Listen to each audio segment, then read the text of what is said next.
Shoutout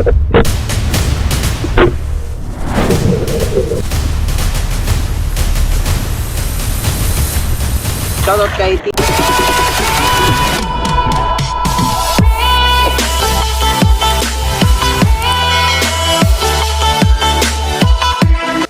Yun mga kasagay, another night sport fishing na naman yung mapapanood nyo.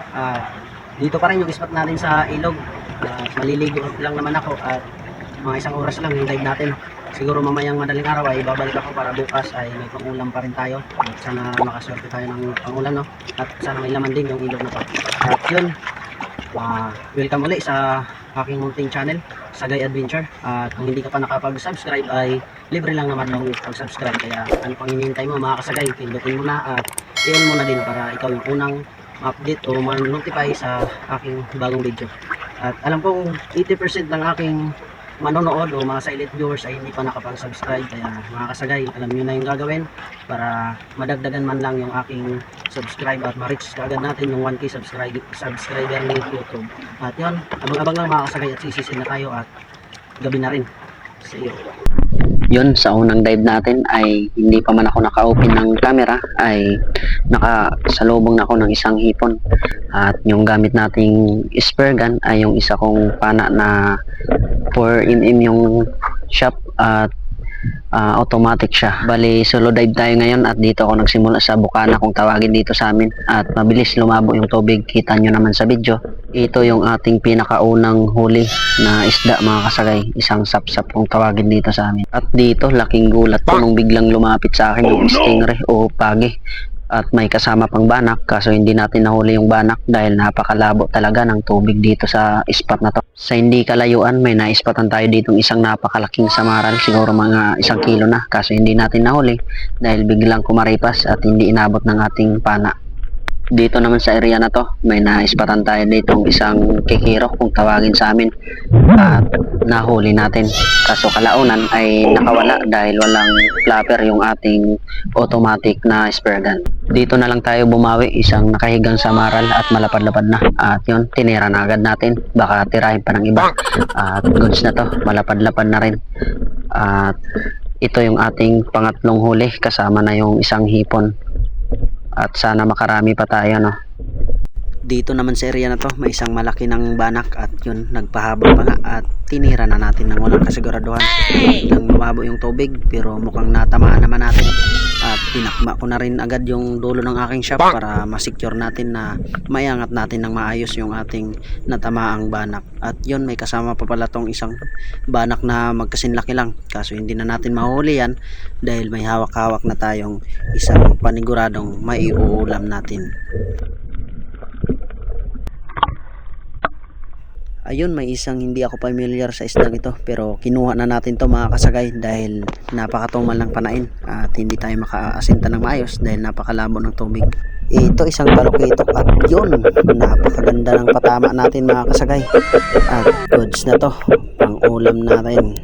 Ito pa, isang samaral kaso bigla na lang kumaripas, sayang naman. Dito na lang ako babawi at yun, isang danggit at malaki-laki na at napakaganda ng tama na stone shot natin at walang kagalaw-galaw.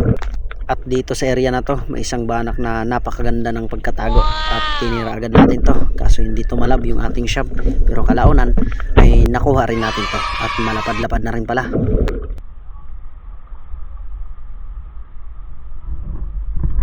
Yun, uwian na mga sagay. After isang oras, ito lang yung ating nakayanang hulihin, no? Pero mamayang madaling araw ay sisisid tayo ulit para bukas ay may pangulam pa tayo kung sisurtin tayo. At yan, may dalawa tayong banak at may pangsigang na tayo. Yan, konti lang kasi isang oras lang naman tayo. 6.5 hours later. Ayun, dive tayo ulit mga kasagay. Yung oras natin ngayon ay 3:00 na at magda-dive lang tayo ng mahigit 1 oras at pang-ulam lang naman. At dito nga nakakita tayo ng malaki na sanang banak. Kaso sablay yung ating unang tira. Sayang at malaki na sana. Ayun, bigla na lang kumaripas at nagpahabol-habol pa nga pero hindi na natin inabutan dahil napakailap ng isdang ito. Dito sa area na to, may nakita akong isang malaki ng lapu-lapo. At yon, tinira agad natin. At napakaganda ng pagkatama natin mga kasagay. Nasapol natin sa mata. At ito yung ating pinakaunang isda sa ngayong madaling araw. At goods na to, pang ulam. Pinakamaganda sa isdang ito, napakaamo at napakadaling asintahin o panain. Dahil naka-steady lang kung saan siya nakapisto. Hanap pa tayo dito sa area na to. At yon, may nakita tayong isang samaral. Kaso napakailap. Ayaw yatang magpahuli sa atin. Dito sa area na to, may nakita akong isang klase ng palos. At naninirahan siya sa magkahalong maalat at tabang. At hindi ko na kinuha dahil hindi naman ako pamilyar sa isdang ito. At dito talaga sa lugar namin ay parang hindi naman to kinakain. At comment lang kayo mga kasagay kung kinakain ba ito, para sa susunod na makita ko to ay makuha ko. Bali binaybay ko na pala paakyat yung area na to papunta sa ilog. At yung baba nito, yun yung tinatawag sa amin na bukana. At doon tayo namana nung gabi. At dito nga sa area na to, may nakita akong isang malaking patay na alimango.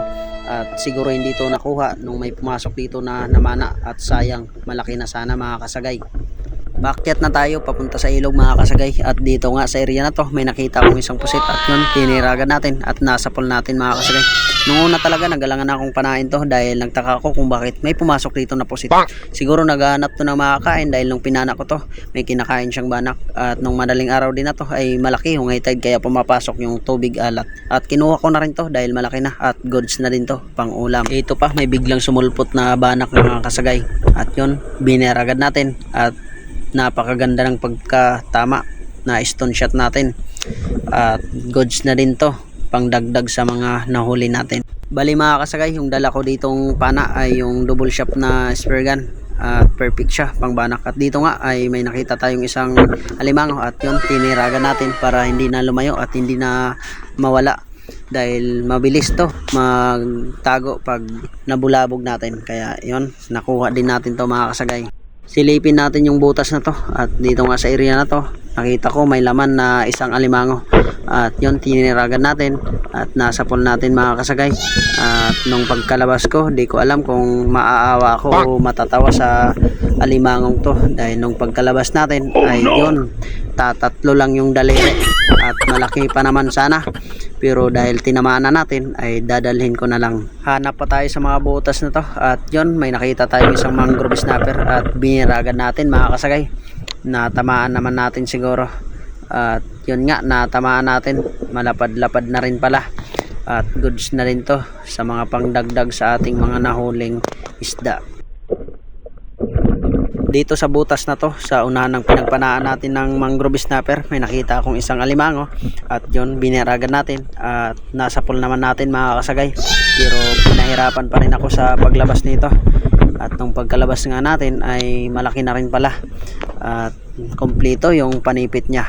Ito na yung pangatlong alimango natin. Mukhang swerte tayo sa ngayong madaling araw. Nakatatlo agad tayo ng alimango. Ito pa, isang mangrove snapper uli. At yun, tinamaan natin mga kasagay. At make sure na papanoodin nyo ang video na to. Dahil sa dulo nito ay magsha-shoutout tayo sa mga masugid kong taga-subaybay.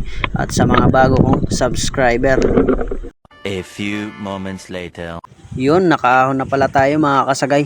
At ito lang yung ating mga nakayanang hulihin sa ngayong madaling araw.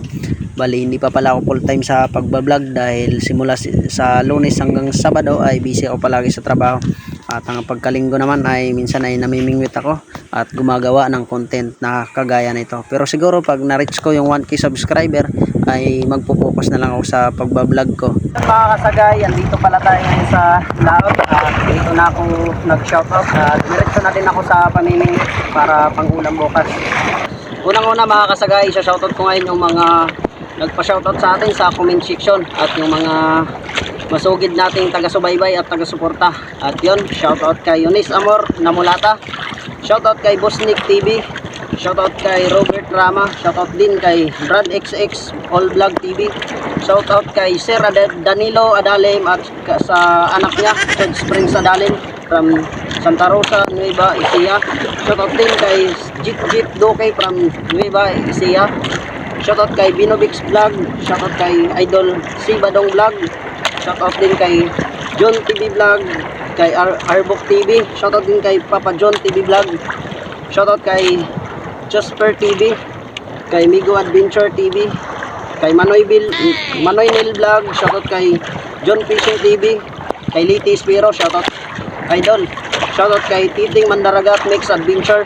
Shoutout din kay Regis Adventure Spear Fishing. Shoutout din kay Jeepray Fishing Hunting. Shoutout din kay Spiro Ikaw TV. Shoutout kay Idol Paragsoy. Ingat palagi sa pagpipishing, idol. Shoutout din kay Rinan Fishing Adventure at sa kapatid niya kay Rapi Spear Fishing. Shoutout din yung dalawa at ingat kayo palagi sa inyong pag na night dive spear fishing dyan sa lugar nyo. Shoutout din kay Kasubad Fishing Vlog. Bro, salamat sa yung palaging pagsubaybay sa aking hunting channel. Ingat ka din palagi. Shoutout din kay Kasisig Vlog at kay Neil Spear Fishing TV. At yun, isa-shoutout ko naman mga kasagay yung mga bago kong subscriber. Salamat sa inyong pagsubaybay at pagsuporta uli. Nakamit na natin yung mahigit 300 subscriber at sana lumago pa. Shoutout kay Brother TV, Dons Bandirigmang Adventure, Rinan at Tanting. Shoutout kay Boss Jog TV Spear Fishing. Shoutout din kay Double A TV Adventures. Shoutout kay Warlock Guys Fisherman. Shoutout din kay Rainbird Palma. Shoutout din kay Lagalag Master Official. Shoutout din kay Palaboy ng Summer. Shoutout din kay Ashukoy Vlog. Shoutout kay Joey and Romel Channel. Shoutout din kay Bisayang Kano TV. Shoutout kay Lucy Luis TH. Shoutout din kay Rinaldo Balocos. At shoutout kay Happy. At yun mga kasagay yung ating pumasok na mga bagong subscriber. Maraming salamat sa inyo. Yun mga kasagay, ingat kayo palagi sa inyong pang-araw-araw na ginagawa. At sana gabayan tayo ng Panginoon. At kita-kita na lang tayo mga kasagay sa susunod kong video. At sana ay andun pa rin kayo at supportan nyo yung mga ginagawa kong fishing activities. At yun mga kasagay, hanggang dito na lang yung video. At dahil pauwi na kami, dahil lumakas na yung habagat at maalon na dito sa pinagpapamimbitan namin. At yun, kita-kita na lang susunod.